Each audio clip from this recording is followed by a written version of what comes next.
आजकल back acne बहुत common हो गया है। अराउंड अगर आप कहें कि एक्ने पेशेंट्स में मैं बताऊं कि कितनों को बैक एक्ने है, तो एज हाई एज 30 से 40% पेशेंट्स को किसी ना किसी स्टेज पे बैक एक्ने रहा है। और बैक एक्ने बॉयज में अक्सर ज्यादा सिवियर होता है as compare to females. Back acne भी टीनेज एज ग्रुप में अराउंड 13 से 20 तक मैक्सिमम है।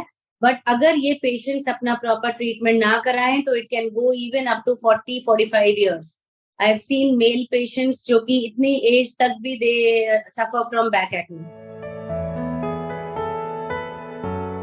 बॉयज में जो हार्मोन्स होते हैं वो ज्यादा बैक एक्ने ट्रिगर करते हैं। एक्चुअली बॉयज की बैक में सेबेशियस ग्लैंड्स का जो मात्रा है वो ज्यादा होता है एज कम्पेयर टू फीमेल्स।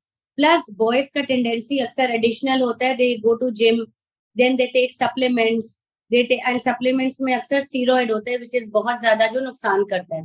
तो इसलिए बॉयज में ज्यादा प्रेवलेंस है बैक एक्ने का। और फीमेल्स में तो बस उन्हीं पेशेंट्स में अक्सर ज्यादा होता है जिनका कई बार हार्मोनल डिस्टरबेंस है या पीसीओएस टाइप होता है, या फिर कई फीमेल्स में ये पोस्ट वैक्सिंग ट्रिगर हो जाता है। बैक एक्ने का जो सेकंड कॉमन जो वजह है वो है हमारा wrong type of clothing.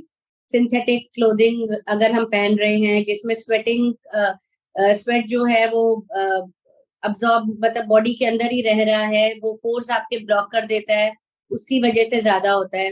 Friction की वजह से होता है, जैसे बैक पैकर्स है जिनको, या स्टूडेंट्स भी है जिनको बैग हेवी बैग्स कैरी करने पड़ते हैं, फ्रिक्शन की वजह से भी बैक एक्ने बहुत कॉमन है। एक तो जो एक्सटर्नल में जो स्टेरॉइड्स है, एनाबॉलिक स्टेरॉइड्स होते हैं जो ये कई बार बॉडी बिल्डर्स रेसलर्स भी ले लेते हैं।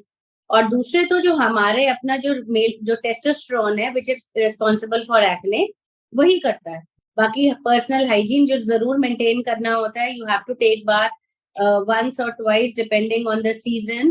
प्लस जो ज्यादा जिनको स्वेटिंग का इशू है जिसे हम हाइपर हाइड्रोसिस कहते हैं, वो लोगों को जरूर 2 बार दिन में नहाना चाहिए और अपने क्लोथ्स को चेंज करना चाहिए। बैक एक्ने थोड़ा नॉर्मल एक्ने से ज्यादा सिवियर होता है। It takes longer to heal, especially the marks.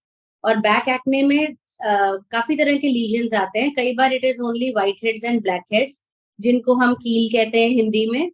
But कई बार बहुत बड़े बड़े दाने भी हो जाते हैं जिसको इंग्लिश में नोडुलोसिस्टिक एक्ने कहते हैं, जो कि ग्रेड 4 सिवियर एक्ने में कैटेगराइज होता है।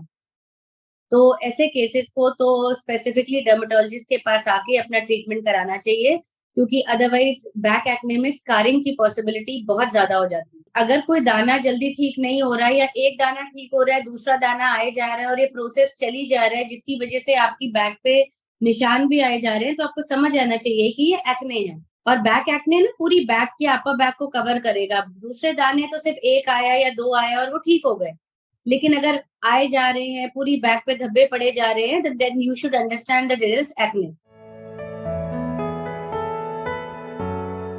उन लोगों में हम केमिकल पीलिंग करते हैं पहले तो बैक को क्लीन करने के लिए, और फिर हम उनको सैलिसिलिक एसिड और बेंजोइल पेरोक्साइड के प्रोडक्ट्स देते हैं लगाने के लिए, तो उससे उनको फर्क पड़ जाता है। और अगर जो मोटी मोटी गांठें हैं जिनको मैं नोडुलोसिस्टिक एक्ने कह रही हूँ, उसमें हम इंजेक्शन लगाते हैं जो कि इंट्रालीजनल इंजेक्शन होता है, जिससे कि वो गांठ जल्दी दबती है और जिस वजह से उनको गांठों में स्कार नहीं आता। बैक एक्ने 3-4 महीने का पूरा ट्रीटमेंट होता है। 3 to 4 months is good enough. उसमें पेशेंट का एटलीस्ट एक्टिव एक्ने कंट्रोल हो जाता है। बाकी मार्क्स लाइटनिंग पूरी तरह से करने में may be another 1 or 2 months।